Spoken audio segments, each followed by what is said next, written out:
And the last stop. Okay. Ngwino nyine wowe ugiye adahari ugomba kuba uri hafi. Nimwe ba direct. Ya direct bisonze.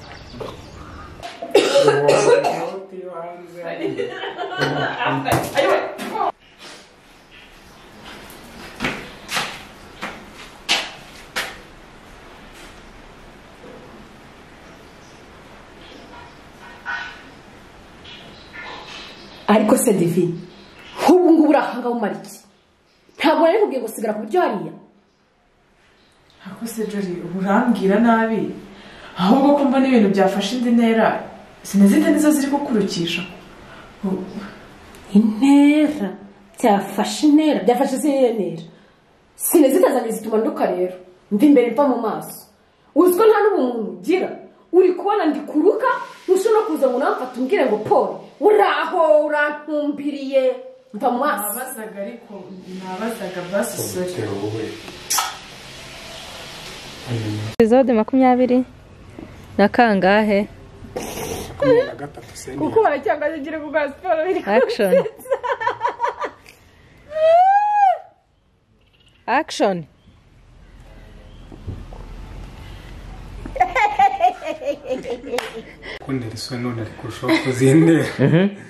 Okay. Okay, episode ya 20. Kanigire gutyo wasanga umutwanyi umeze nka capati.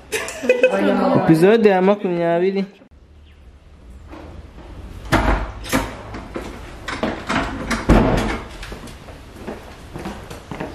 Shema waramutse. Waramutse neza. Kumbo yose uritemye uzindutse ugiye he? Ubugiye mu kazi zino saha koko? Ahoro kandohera sha. Nese kuvuga yuko ibiti byanjye nako uri kuvuga yuko amatwi yanjye. Please, tugakomereje. Guma. Sorry. Tukomerejeho. Divire kanorohereze sibyo ubwire background yanjye yenda biragufasha kugira ngo wumve yuko ngewe action ubwo imvura iragwa tugeze heza Musubire inyuma gato aho mwari mugeze urahibuka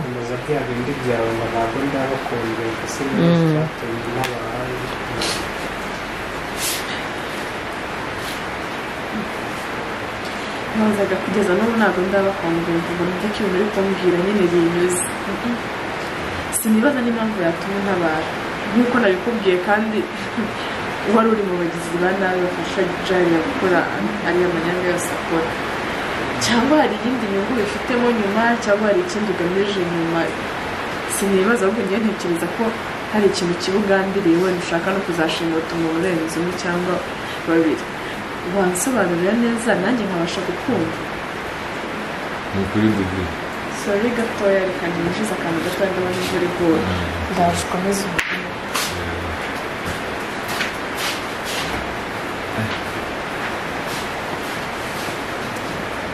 ushobora gukora igikorwa abantu bazajya basigara banyura kandi basi ni akantu keza atari uguhoramo imbuto gusa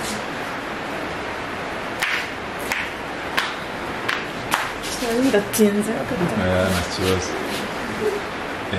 rero nuko nakubwiye ko ngewe ufite umutima ukunda gufasha kuva na kera nuko nari meze kuri iriya shusho wabonyemo hariya ntabwo ariko ngewe ubundi ngewe wa nyawe bihozaga wa nyawe biriya bintu nabitewe no gushaka amaramuko uri kumva background yanjye ubundi ntabwo yari nziza muri make amashuri sinabashije kwiga ngo nyarangize famiye ntabwo yari ibaye mu buryo bwiza bari abakene ari njye mukuru ngomba kwita ku bintu byose bitandukanye abantu bakenera mu muryango rero iriya nzira niyo nabonye inyoroheye guhita najyamo nkaba nabona icyamfasha kigafasha n'umuryango rero nahuye na Rwema mubonamo icyizere ubonamo ko hari ikintu yamfasha nawe mbona ari kunsaba ubufasha ndavuga reka mbonereho muri gikorwa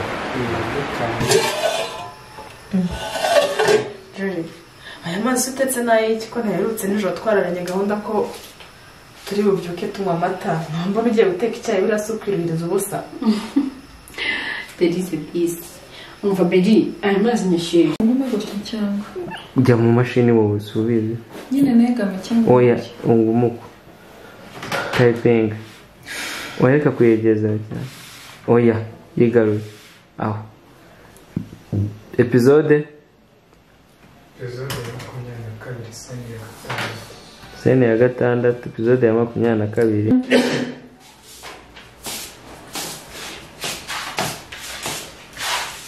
ndabona turi mu musizi nyine n'ejo gufata nta kibazo nari nyizemo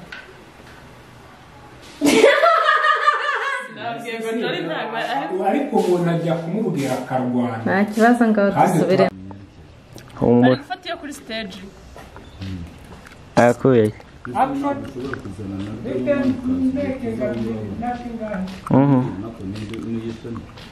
mupenzi epizode 24 ndetse ramba batwereke shot turashaka kubona dufite uyu urashaka ngo ugende nkwe mbebetane n'uyu nguyu nzane nawe mujye mukora amaseni y'abanyamerika pana amaseni gatandatu tekwane ntubyine ndavuga nabi ufashe utari ngoma action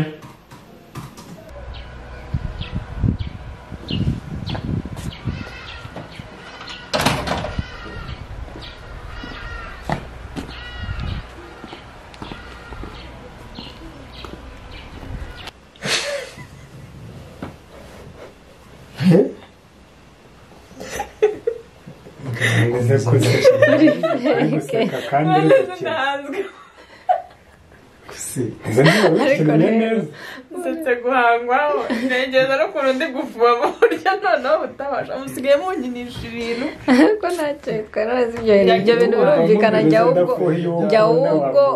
ahubwo ngende divine twanabonana yambwira gute ukuntu bamwandikira akanabimbwira ngo bamwandikiye ngo ntashaka kubimbwira ahubwo ntago yankira kwegame ubwo njye nakwegama hano kugira ngo turebane nicyo cyamfasha ko ndashaka kumumaza mureba mutumbire mu maso action karibu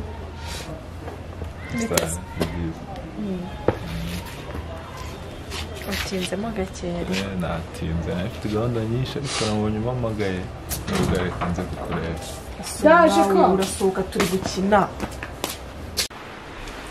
action dukomerejeho ubwo se yavuga umwana azavuka yavuze ndi kumva cyangwa nari ntaraza urahari sene yose sene yose ubundi yashobora kugaragaza ko twari kwa mwese tubafitiye mwaje mukurikiranya cyica muri mu batugu ariko nyine hano nta kundi nta tikeke ese umuntu yaruka mpagaze hano bamufata mufate umuntu akubwiye ko arwaye sinezite zivamo kuruka ntabwo ndi buvuge iby'umwana rero nta kibazo ugiye uri gukebuka umurega mbaye n'amaso yabigaragaza niba nakatahantu zigeze hagarara nawe umurebe umutumbire umutumbire sene ya nyuma iyi ni sene ya nyuma irangiza episode wibuka ko uza gusohoka ukagenda gutya ugafata mu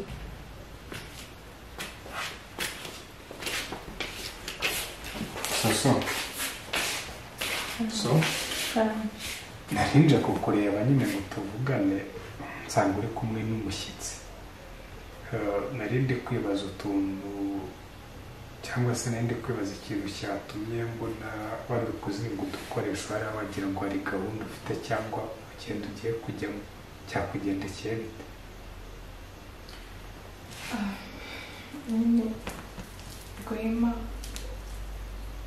kandi twavuganye mbona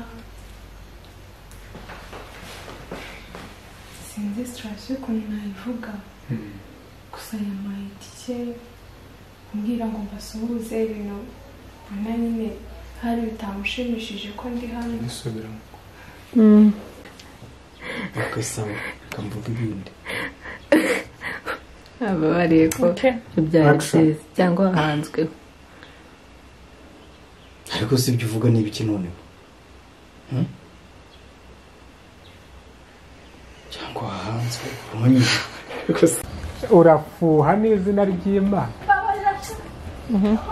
dukomerejeho nta kibazo dukomerezeho ntabwo wamubonye nyine ongera aho mwana musubire inyuma ho gato musubire inyuma mu bwenge watinzemo gake watinzemo gake nafite gahunda nyinshi byansabye no gutega ariko nawe se reka nze murebe wanyuma amagaye mitanze birumvikana bihozaga ntakubeshye naguhamagaye kugira ngo umare amatsiko maranye iminsi ndashaka kumbwiza ukuri utambeshye umbwire ukuntu wahuye na Rwema ukuntu mwamenyanye bikagera kuri etape yo kugira ngo muhuze umugambi mu ntabare Divi Rwema nanjye yarantunguye Rwema ameze nk'umusirikare njyewe ubundi ubuzima bwanjye mbaho nihishe ntabwo nkunda kubura ahantu hagaragara yanguyeho ndi muri gahunda zanjye asaba ubufasha nabanje kugira ngo ahubwo baje kumfata ngize ngo ndafunzwe neza kubera nyine ibikorwa byanjye nkora gusa naje gusanga atari ko bimeze atunguwe no kubona asabye ubufasha mutega amatwi aransobanurira numva nanjye binkoze ku mutima nemera kuba namufasha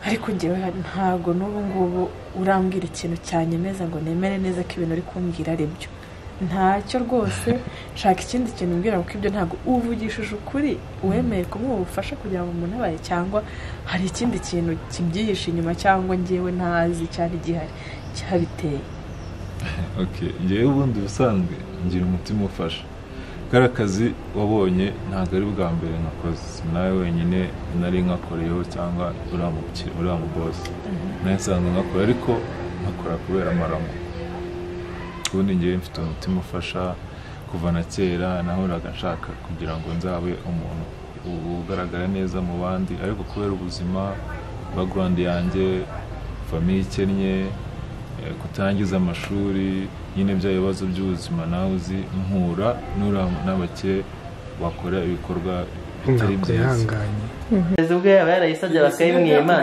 kanswe njyewe action Karinda nagiye kwiteza urushinge muri gare none baramwabura uzi ko akunda abandi bamanura ho gatoya wese akuramo n'urushanda zigaragazanye n'abantu manajye kwibaga ndapfuye unyuze muri akavideo kuri Instagram ko umujama ajya gutera urushinge ibintu akora kubera ubwoba we noneho Karinda nesa ngenda nigira nkaho tutaziranye episode ya 20 sene ikurikiranye niyo Sylvie yarayicaye hanze birakubereye wanyishyuye akaza kawo ndi kugenda babwira uburyo buyapanga kaza kawo action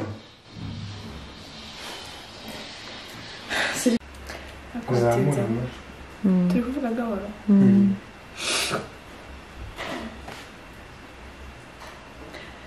ariko watinzemo gake nari ndi kure n'utundi tunanirimo twamugije ariko wampamagaye mpita mvuga ngo reka nze murebe niho birumvikana hanyuma rero bihozaga ntakubeshye ikintu naguhamagariye ndashaka kugira ngo umare amatsiko maranye iminsi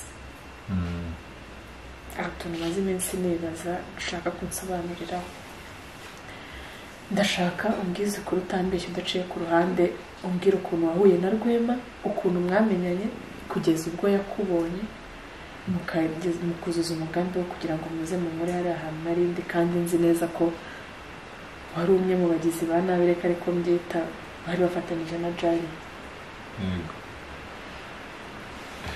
Rwema rero Rwema ameze nk'umusirikare Rwema ubundi ngewe mu buzima bwanjye mbaho nihishe nagiye kubona mbona nguyeho muri gahunda zanjye ahantu narindi ambwira ko ashaka ko tuganira mu mwanya turavugana ambwira ko hari umuntu uri kurenganya ashaka ko namufasha tukamurenganura tukamukura mu kibazo nanjye rero nk'umuntu ufite umutima ufasha nahise mwumva bambwira nta kibazo. ariko ntabwo nsubije rwose, ntabwo njyewe ndanyurwa ngo numve ko mbaye ko numve mpagijwe n'ibintu uri kumbwira, ntabwo mbyumva, nta nubwo ndanabyumva, ntabwo uragera ku ngingo njyewe nshaka kumva. Sobanurira neza umbwire buri kimwe cyose cyatumye ubuse kumbwira ngo aya hari ikintu utarambwira ntekereza. Ubundi se ngira aho ngaho wowe wantabaye kubera impuhwe, kubera sinzi ukuntu ndi kubyumva, cyangwa hari ikindi kintu ugamije ntazi, cyangwa hari icyo wowe wari watekerezaga kuzakora nyuma y'ubuzima? nta kindi kintu ngamije uretse ko nk'uko nakubwiye ko mfite umutima ufasha. uhindukire urebeyo kandi uko. Action. Oya, okay, biroroshye ibintu ukoze nibi mucyumva serire mwese murebayo, ariko nanjye ndeba nk'umuntu uri kumubwira akarama wanyegereye, turi mu mazimwe mani. Action.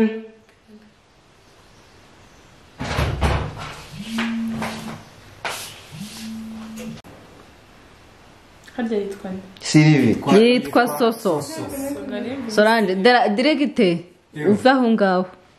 Okay, n'amaguru yanjye have cyane nshaka ko waguma. yajyana umutwe wose amaguru yasiga. navuze ngo Okay, ntukatire. iyo ntebe yire. Ready. Action. Soso umeze utese. Azi igihombo. action. Kampenzi kasazi. Action. Mwayikishari. Ni imvuzo gusa. Action. Soso amakuru. Amakuru ni meza. Wamenyereye. Ndamenyereye. Soso ndashaka ko tuganiraho gatoya rero. Nta kibazo. Ndashaka kubaza amakuru ya Sandrine ameze ate? Action. Ceceka. Zamaze gusohoka si? Natubariyeho gatoya.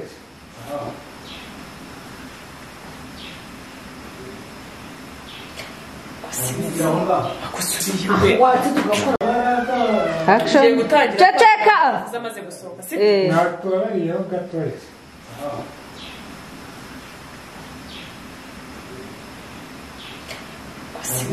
No kumubwira ngo anatugurire cyaho kirasa. Episode zingahe? Episode 22 sene.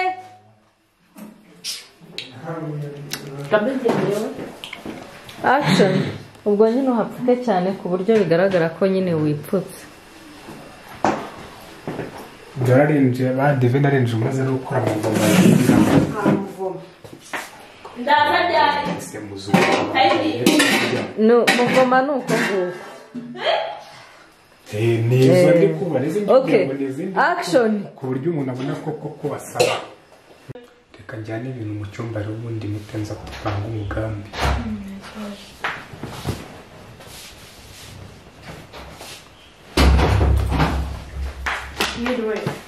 Niro.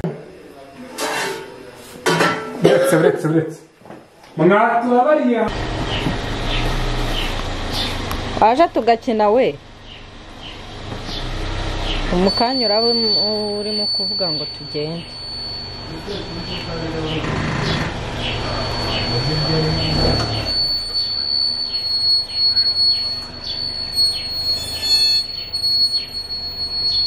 Aho.